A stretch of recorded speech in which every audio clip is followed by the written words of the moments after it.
choice. Did you grow up in New York? Yeah, I was born and raised Brooklyn, New York, and went to high school there, went to elementary school there, went to junior high school. Yeah, and I always say that I'm a project kid. I don't have any problem saying that. You know, that's something that sometimes people have a little shame with, but I don't, because I wouldn't be who I am if I didn't have those experiences. Grew up not too far away from Mike Tyson. You know, in New York, we have what's called blocks. And a block is maybe a couple of yards, depending on where you stay. I was in East New York, Brooklyn. I grew up across the street from Jefferson High School. So Mike Tyson stayed in the opposite direction. And it's a funny story about that. Mike Tyson had some cousins. And one day I had some sneakers that was given to me, some Converse All-Star, we used to call them leather, black on white upper ankle tops. And so high tops, they called them. And my brother, he was always the guy around the neighborhood that everybody knew, who was like, you don't mess with this family because of him. Well, anyway, I got these high tops in school, and by being on the honor roll. And they were like, hey, these guys are gonna take your sneakers. And I'm like, what? I just got them. It's like, who's gonna take my sneakers? And apparently they were like kind of play cousins of Mike Tyson. And so I was terrified throughout the whole class. People were telling me, man, they're gonna take your sneakers. What are you gonna do? I'm like, I gotta figure out something. So end of class, the bell rings, and I'm saying, oh my God, I gotta go out here and I'm gonna get beat up in front of everybody. And these guys are gonna take my shoes, my sneakers off my feet.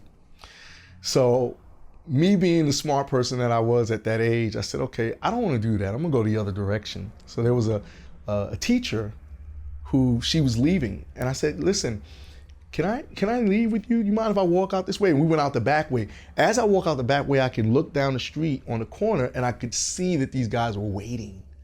So I did the right thing and I ran home. As I get to the stoop, my brother's standing there. He's like, why are you sweating? What's going on? And I'm like, these guys are gonna take my sneakers. And he goes, who? Show me. And so I go and I point to them and he goes, all right, you go home. He beats these guys up. And yeah, my brother, he was an amazing being back then in those days. So anyway, my point is, the reason why I'm saying that is, growing up in Brooklyn, it was tough. It wasn't easy. I got mugged. It was tough. It was tough back in the 80s. It wasn't easy, but it helped me to get into the martial arts, which is something that's helped me in my life tremendously. And it helped me to know a lot about myself. So, you know, I'm a smart guy. I mean, you can't pull the wool over my eyes, and you can't sell me the Brooklyn Bridge. It's not gonna happen anytime soon. So yeah, growing up in New York, but there was fun things in New York as well. I mean, it was great growing up in the 80s. I mean, come on, you had the best music, you know, and you had some of the best experiences ever. But I learned a lot about who I was and what I was going to become by growing up in New York. One of my favorite sort of sayings is owning your own story. Mm-hmm. And I heard that one time. I was looking at some comments on an article and someone talked about that and I was like, wow. And it's about accepting where you're from and who you are and being okay with that. I think a lot of people do want to put on airs when they come to LA because there's shame or whatever. I can say I felt that. So when did you decide, you know what, I'm going to own my own story and I'm okay with me? I'll tell you this, you know, when I first came out to LA, it was for music. I was a music producer for an R&B artist, a double platinum artist on RCA Records. And one of the things that I've learned, you know, I was fortunate to have a mom who, even though she was raising 5 young boys, she was strong. She went back to college. She got her GED and then went to college at a later age.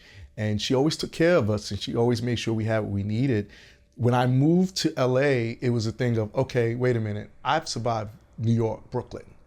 And why would I have any shame in being from where I was at in the projects to knowing that there's things that I can use that I learned as a child here in LA? So that whole thing in New York, they call it the rat race, being able to pound the pavement, being able to be a go-getter and being real, that fit in well for me when I moved to LA. So I didn't have a problem, you know, letting people know that I was from the projects. I tell you this, it's a funny story. When I went into an audition, once I got into acting, I got out of music and I got into acting. and I went in for an audition, and it was for the part of a thug. And so I go into the audition room, and I'm sitting in the lobby, and all these guys are sitting up there with tattoos and stuff, and they're mean mugging and everything. And I don't look anything like a thug. I couldn't begin to do anything to make myself look like a thug. No earrings or anything like that, no piercings, no tattoos. So I'm saying, oh man, how am I gonna go in here and get this audition? Like, this is like, the one thing that I learned growing up was watching other people. I didn't know I was an actor until I became an actor. And so I had a lot in my data bank. And so I go into the room, and I go into the room in character. So the casting director's like, oh, so hi Choice. And she goes to shake my hand, and I don't shake hands. And so I'm playing this thug persona. I booked the role. I knew I got it when I left out of there because they were so scared. Then I go, hey, that was me in character. Hi, how you doing? I'm sorry I didn't shake your hand before, but that was me in character. I was just being like the guys from the neighborhood when I grew up. So that helped me tremendously. Any piece of wisdom for someone that isn't okay with where they're from? They could be from a cul-de-sac in a neighborhood that I would have loved to have grown up in, but didn't. They could have been from wherever, but sometimes people aren't okay with where they're from for whatever reason. Any advice to them on that? Your circumstances and what you've been through sometimes have yet to reveal why they are important in your life. So in essence, what I'm saying is this: the circumstance doesn't make you. The circumstance prepares you for the situation that you're going to go through. So in essence, everything that I went through, all the muggings and stuff like that, once I got into martial arts and then once I became an actor, I was able to use so many other things. And so there's no shame in what you've been through. The only shame is not telling anyone about it, because your circumstance and your situation is there so that way you can probably help someone else in the future.